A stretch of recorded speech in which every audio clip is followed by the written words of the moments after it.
Register की अगर हम बात करते हैं तो इस चैप्टर में हम ये देखेंगे, हमारे इसमें एसएमडी रजिस्टर्स आते हैं। जैसे पीसीबी बोर्ड्स के ऊपर में देखेंगे तो दो टाइप के रजिस्टर्स आपको देखने मिलते हैं। पहला जो रजिस्टर का टाइप है वो है डीप, जिसे हम कहते हैं थ्रू होल रजिस्टर। वो रजिस्टर जो पीसीबी में एक होल के थ्रू पास किया जाता है लेग, और उस लेग को पीछे से सोल्डर किया जाता है। अगर हम बात करते हैं एसएमडी की, एसएमडी वो रजिस्टर होते हैं जो पीसीबी के ऊपर में सरफेस के ऊपर में ही लगाए जाते हैं। उसमें कोई भी तरह की लेग होती नहीं है, उसको सरफेस के ऊपर ही सोल्डर किया जाता है। अभी अगर हम एसएमडी की बात कर रहे हैं, एसएमडी का फुल फॉर्म है सरफेस माउंटेड डिवाइस। यह है एसएमडी का फुल फॉर्म।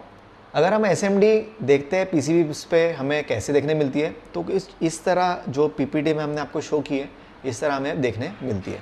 जब हम बात करेंगे इस रजिस्टर की, जो एसएमडी रजिस्टर्स है, इसका वैल्यू हम कैसे फाइंड करते हैं, और वैल्यू अगर हम फाइंड करते हैं तो किस तरह वैल्यू इसका फाइंड किया जाता है।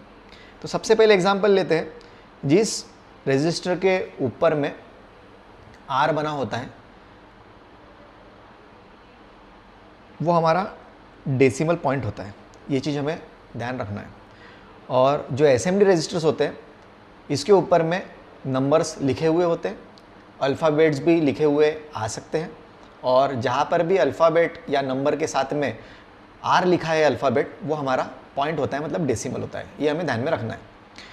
अगर हमारे रजिस्टर के ऊपर में ओनली नंबर्स आए हैं लिख के, तो इसको कैलकुलेट करना काफ़ी आसान है।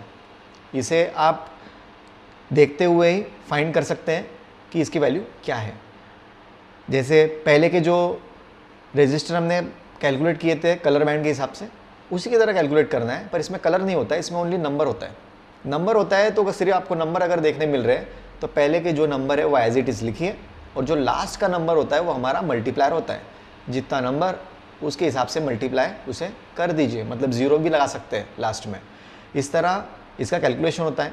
इसी में एक पैटर्न आता है एसएमडी में, जो पैटर्न आपको अल्फ़ाबेट पैटर्न में भी देखने मिलता है। उसके ऊपर नंबर भी लिखा होता है और उसके ऊपर में कुछ अल्फ़ाबेट्स भी बने हुए होते हैं, मतलब ए से लेके जेड के बीच में, जिसे हम अल्फ़ाबेट्स कहते हैं। वो अल्फ़ाबेट्स आपको यहाँ पे देखने मिल सकते हैं।